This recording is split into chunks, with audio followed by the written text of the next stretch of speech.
फिर आपके सामने एक नई प्रेजेंटेशन लेके हाजिर हूँ।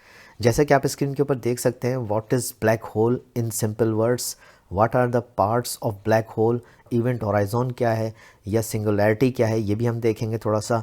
What are the types of black hole, Einstein की थ्योरी जो थी जनरल रिलेटिविटी 1905 और 1915, इसका क्या किरदार है, आइंस्टाइन का क्या किरदार है ब्लैक होल के हवाले से।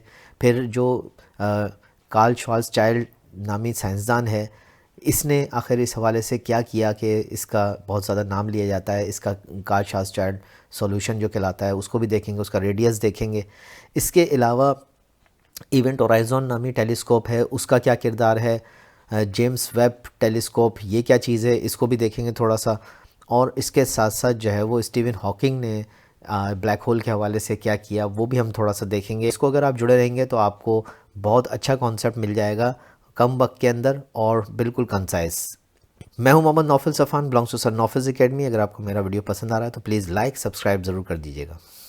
What is black hole, how black holes are formed and discovered. CSS का पेपर था, जनरल साइंस एंड एबिलिटी का 2023 का, उसके अंदर ये सवाल पूछा गया जिसकी वजह से मैं ये प्रेजेंटेशन बना रहा हूँ। अब देखिए, ब्लैक होल किसी भी देव हैकल यानी कि जाइंट सितारे की मौत या उसके मुर्दा जिस्म से पैदा हो सकता है। ब्लैक होल उस वक़्त बन सकता है जब कोई सितारा मर रहा हो। दूसरी तरफ याद रहे कि यहाँ से कोई रोशनी नहीं निकल सकती, लोग इसीलिए इसको ब्लैक होल कहते हैं। ये एक चीज़ है कि ब्लैक होल क्यों कहा जाता है कि इसमें से लाइट एस्केप नहीं कर सकती, यानी कि ब्लैक होल बहुत डेंस होते हैं और सिर्फ वो सितारे जो कम से कम हमारे सूरज से 1.4 टाइम्स बड़े होते हैं वो ब्लैक होल्स बन जाते हैं। याद रखिएगा, हमारे सूरज के अंदर ये कैपेसिटी नहीं है कि वो एक ब्लैक होल बन सके। इसके लिए इससे तकरीबन कह लें कि डबल अगर मास का, या जिसे आप कह सकते हैं उससे ज़्यादा मास रखने वाला डबल मास का जो है वो सितारा होगा तो वो जाके ब्लैक होल बन सकता है। सूरज, हमारा सूरज यानी कि हमारा सोलर सिस्टम का जो स्टार है वो एक ब्लैक होल में कन्वर्ट नहीं हो सकता। ब्लैक होल स्पेस में एक ऐसी जगह है जहाँ ग्रेविटी हर चीज़ को इस कदर खींचती है यहाँ तक कि रोशनी भी इससे बाहर नहीं निकल सकती।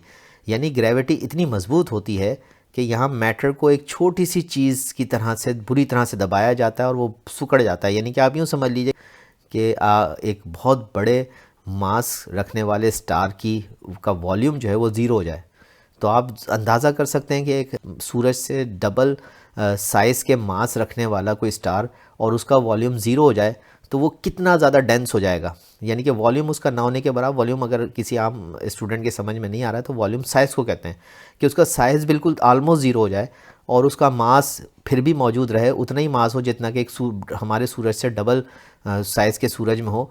तो आप ये सोचिए कि वो सिकुड़ के तकरीबन ज़ीरो हो जाए तो वो किस खतरनाक किस्म का जो है वो ऑब्जेक्ट होगा, और इस ऑब्जेक्ट को जो है ब्लैक होल कहा जाता है। आइंस्टाइन की थ्योरी ऑफ जनरल रिलेटिविटी ने उस वक़्त ये नतीजा जोड़ा था कि कशिश सकल यानी कि ग्रेविटी, हीट, आवाज़ और रोशनी को अपनी तरफ खींचती है, लेकिन रोशनी जो है यानी कि लाइट जो है वो ग्रेविटी के इफ़ेक्ट को महदूद कर सकती है।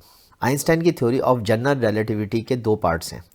पहला पार्ट यही कि स्पेशल थ्योरी ऑफ रिलेटिविटी 1905 हमें बताती है कि रफ़्तार किस तरह वक्त को मुतासिर करती है, और अगर रफ़्तार ज़्यादा है तो वक्त सुस्त हो जाता है, जिसे हम काइनेमेटिक टाइम डायलेशन कहते हैं। आइंस्टाइन की थ्योरी ऑफ जनरल रिलेटिविटी का जो दूसरा पार्ट था जो कि 1915 में आया, वो ये बताता है कि वक्त के फैलाव पर ग्रेविटी के इफ़ेक्ट्स होते हैं। ठीक है जी। यूँ 1915 में आइंस्टाइन ने कहा कि ब्लैक होल यूनिवर्स में हैं, मगर इस बात का उसे ख़ुद भी यकीन न था। लेकिन उसके चंद माह बाद ही 1916 में कार्ल श्वार्ज़चाइल्ड नामी एक साइंसदान ने, और बाद में एक और साइंसदान था या योहानस ड्रॉस्ट, इन दोनों ने बतदरीज बताया कि कोई भी मास ब्लैक होल बन सकता है अगर उसे काफ़ी मजबूती से प्रेस या सुकेड़ा जाए, जिसे आज हम श्वार्ज़चाइल्ड रेडियस के नाम से जानते हैं। और यूँ ब्लैक होल की डिस्कवरी कार्ल श्वार्ज़चाइल्ड के ही सर जाती है। ये याद रखिएगा कि अगर आप गूगल भी करेंगे तो आपको ब्लैक होल की डिस्कवरी कार्ल श्वार्ज़चाइल्ड नामी साइंसदान के ही सर जाती दिखाई देगी। दरअसल श्वार्ज़चाइल्ड रेडियस ही आइंस्टाइन की थ्योरी ऑफ जनरल रिलेटिविटी की फील्ड इक्वेशन का दुरुस्त सॉल्यूशन था। यानी कि अगर आसान लफ्ज़ों में समझें तो जिस वक्त आइंस्टाइन ब्लैक होल के बारे में बात कर रहा था तो वो उसको ब्लैक होल नहीं बोलता था। कार्ल चाइल्ड ने जब ब्लैक होल का रेडियस एक्सप्लेन किया, यानी कार्ल चाइल्ड ने जब ब्लैक होल को फर्दर एक्सप्लेन किया तो वो उसको ब्लैक होल नहीं कह रहा था। और इवन ये कि जब इसकी कन्फर्मेशन 1964 में होती है तो उस वक्त भी इसको ब्लैक होल नहीं कहा जा रहा था। ब्लैक होल का लफ्ज़ 1968 के अंदर जॉन व्हीलर ने सबसे पहले इस्तेमाल किया। देखिए, मैं आपको बता रहा हूँ किस तरीके से ब्लैक होल का कॉन्सेप्ट डेवलप हो रहा है और इसमें कौन कौन से लोग जो हैं इसमें शिरकत कर रहे हैं। स्टीवन हॉकिंग ने इस हवाले से क्या कंट्रीब्यूशन किया, तो 1974 में डॉक्टर हॉकिंग ने डिस्कवरी की कि ब्लैक होल रेडिएशन को एमिट करते हैं और ये डिटेक्ट की जा सकती है एक स्पेशल इंस्ट्रूमेंट के ज़रिए से, ठीक है जी। और इस हवाले से उनकी ये डिस्कवरी जो है वो बहुत इम्पॉर्टेंट है। देखिए, यहाँ पे मैंने थोड़ा सा एक पिक्चर के ज़रिए से कोशिश की है कि अपने स्टूडेंट्स को समझा सकूँ कि ब्लैक होल किस तरीके से उनकी लाइफ साइकिल बनती है।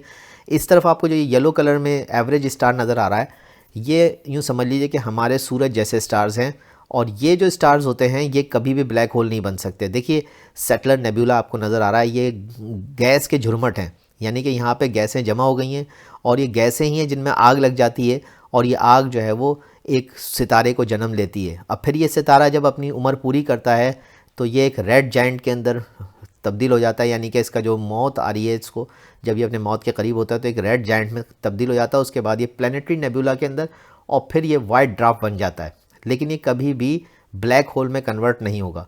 दूसरी तरफ इसी सेटलर नेबुला के ज़रिए से मैसिव स्टार्स भी बॉर्न होते हैं, यानी कि यही जो गैसों में आग लगती है और फिर उसके बाद एक बड़ा स्टार जन्म लेता है, सितारा जन्म लेता है, सूरज जन्म लेता है, जो कि हमारे सूरज से बहुत बड़ा हो सकता है।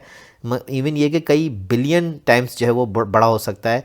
और ये जब मरता है तो सुपर रेड जाइंट के अंदर कन्वर्ट होता है और फिर इसके बाद जो है ये सुपर नोवा के अंदर कन्वर्ट हो जाता है। यूँ समझ लें कि जब इसकी मौत वाक़ होती है तो इसकी जो एंड होता है वो या तो ब्लैक होल में ही कन्वर्ट हो जाता है या ये न्यूट्रॉन स्टार के अंदर कन्वर्ट हो जाता है। और ये जो ब्लैक होल है ये हमारा आज का टॉपिक है। इसी हवाले से मैं आपको एक और बात बता दूं कि ये एक बड़ा मैसिव स्टार क्यों ब्लैक होल में कन्वर्ट हो जाता है। उसकी वजह ये होती है कि जो ये एनर्जी एमिट कर रहा होता है, इस एनर्जी के एमिशन के साथ साथ जो है इसका मास जो है वो सिकुड़ने से बच रहा होता है, क्योंकि जो एनर्जी इसको इसके अंदर से बाहर निकल रही होती है वो इसके मास को सिकुड़ने से बचाती रहती है। लेकिन जब इसकी मौत वाक़ होती है, यानी कि इसमें से एनर्जी निकलना बंद हो जाती है, तो इसका जो मास है वो तेज़ी से सिकुड़ना शुरू हो जाता है। वो जो एनर्जी का एमिशन है वो उस मास के सिकुड़ने के बैलेंस को कायम नहीं रख पाता और मास इसका फिर तेज़ी से सिकुड़ना शुरू हो जाता है। और यही वजह होती है कि जब इसका मास तेज़ी से सिकुड़ता है तो इसका वॉल्यूम छोटे से छोटा और छोटे से छोटा होता चला जाता है। और आप ये सोचिए कि इतने बड़े बड़े स्टार्स जब आलमोस्ट साइज़ में ऑलमोस्ट कह लीजिए, मैं ज़ीरो नहीं कह रहा हूँ, ऑलमोस्ट ज़ीरो की तरफ चले जाते हैं, तो ये फिर ब्लैक होल्स को कन्वर्ट हो जाते हैं और यूँ जो है एक ब्लैक होल जन्म लेता है। ब्लैक होल की इस वक्त तक 4 टाइप्स जो हैं वो एक्सप्लेन की जा रही हैं। सेटलर ब्लैक होल्स, ये बेसिकली वो ब्लैक होल्स हैं जो कि स्टार्स से बनते हैं, ठीक है जी। इसके अलावा एक और जो टर्म इस्तेमाल होती है वो प्रीमोडियल ब्लैक होल्स हैं और ये बहुत छोटे हैं, यानी कि एक एटम के साइज़ के हैं। एटम आप इमेजिन करें कि एक माइक्रोस्कोप से नज़र आने वाला ऑब्जेक्ट है, उस साइज़ के हैं, ठीक है जी। इसी तरीके से सुपर मैसिव ब्लैक होल्स भी हैं। इसके अंदर अगर हम एक मिसाल ले लें तो हमारी गैलेक्सी जो है उसका जो central super massive black hole है उसका नाम जो है सैजिटेरियस ए है, ठीक है जी। इंटरमीडिएट ब्लैक होल्स ये चौथी किस्म है, लेकिन ये अब तक प्रूफ नहीं हो सकी है। तो मैंने आपको चारों नाम बता दिए, लेकिन इसमें सबसे इंपॉर्टेंट जो है सुपर मैसिव ब्लैक होल है। यानी कि जब हम ब्लैक होल की बात कर रहे हैं तो हम सुपर मैसिव ब्लैक होल की ही बात कर रहे हैं, ठीक है जी। इवेंट होराइजन का क्या कॉन्सेप्ट है, इवेंट होराइजन क्या चीज़ है, ये देख लेते हैं। देखिए, इवेंट होराइजन एक टेलीस्कोप का नाम भी है। मैं बताता हूँ इवेंट होराइजन और भी चीज़ें हैं, लेकिन मैं आपको यहाँ बता रहा हूँ कि इस वक्त the event horizon telescope is a network of 8 existing radio observatories across the earth to form a single earth sized virtual telescope. तो ये एक वर्चुअल टेलीस्कोप है जो कि दुनिया के अंदर यानी कि प्लैनेट अर्थ के ऊपर मुख्तलिफ जगहों पे 8 टेलीस्कोप्स या ऑब्जर्वेटरीज़ हैं जो कि मुख्तलिफ जगहों पे इंस्टॉल्ड हैं और इन 8 को एक जगह पे कनेक्ट करके एक इमेज डेवलप किया गया है। यानी कि आप समझ लें कि पूरी की पूरी दुनिया को एक दूरबीन के अंदर, एक टेलीस्कोप के अंदर कन्वर्ट करके इसकी मदद से जो है वो स्पेस के अंदर देखा जा रहा है। और जो कुछ उनको इमेज हासिल हो रहा है उसको फिर आर्टिफिशियल इंटेलिजेंस को भी शामिल करते हुए, यानी कि कंप्यूटर की मदद लेते हुए इमेजेस को डेवलप किया जा रहा है। ठीक है जी। 10 अप्रैल 2019 का दिन बहुत यादगार और बहुत अहम दिन है ब्लैक होल की तारीख़ में, जब इंसान पहली दफ़ा एक ओरिजिनल ब्लैक होल की तस्वीर लेने में कामयाब हो गया। और ये दिन इस वजह से बहुत इंपॉर्टेंट, और ये इवेंट होराइज़न टेलीस्कोप के ज़रिए से ही मुमकिन हुआ। तो मेसर 87 नामी गैलेक्सी का जो सुपर मैसिव ब्लैक होल था उसका इमेज जो है वो कैप्चर्ड हुआ, और ये वो इमेज है जो आप देख सकते हैं। ये बेसिकली और इवेंट होराइज़न टेलीस्कोप के ज़रिए से ही मुमकिन हो सका। अब देखिए यहाँ पे मैं आपको इवेंट होराइज़न के बारे में बता दूं कि ब्लैक होल के 2 पार्ट होते हैं। याद रखिए, किसी भी ब्लैक होल के 2 पार्ट होते हैं, और ब्लैक होल के अंदर आपको 2 पार्ट्स नज़र आ रहे हैं। एक इवेंट होराइज़न, ये बाहर का हिस्सा है जहाँ पे आपको चमकदार स्केप नज़र आ रहा होता है लाइट का, और लाइट स्केप हो रही होती है। ये इवेंट होराइज़न के बाहर का हिस्सा है। इसी वजह से ये आपको यहाँ से निशानी बन जाती है कि आप रोशनी को यहाँ से देख सकते हैं। ये इवेंट होराइज़न है। ठीक है जी। इवेंट होराइज़न के बाहर का मंजर जो कि आप देख सकते हैं कि लाइट स्केप हो रही है यहाँ पे। और फिर इसके बाद इवेंट होराइज़न के बाद अंदर जो है वो दूसरा पार्ट ब्लैक होल का जो है वो सिंगुलैरिटी कहलाता है। और सिंगुलैरिटी वो जगह है जहाँ पे हर चीज़ खलत मलत हो जाती है, यानी कि साइंस भी इसको एक्सप्लेन करने में बहुत हद तक नाकाम हुई है। यानी कि यहाँ पे हर चीज़ इन्फिनिटी है। मैं इसकी मिसाल इस तरीके से ले सकता हूँ कि अगर मैं 80 kg का एक इंसान हूँ और मैं इस ब्लैक होल की सिंगुलैरिटी में दाखिल होता हूँ, तो मेरा वज़न जो है वो -80 भी हो सकता है, 180 भी हो सकता है, 1080 भी हो सकता है, और मेरी गिनती ख़त्म हो जाएगी वो माइनस प्लस के अंदर कहीं पे भी हो सकता है। हर चीज़ यहाँ पे इन्फिनिटी की तरफ चली जाती है।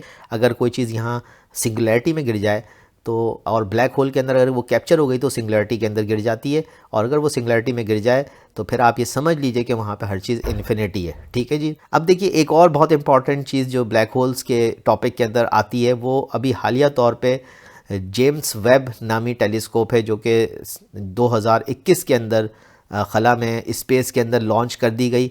और ये बेसिकली एक कंबाइंड प्रोजेक्ट था नासा अमेरिका, इसके अलावा CSA यानी कि कैनेडियन स्पेस एजेंसी, और ESA यूरोपियन स्पेस एजेंसी, इन तीनों का एक कंबाइंड प्रोजेक्ट है।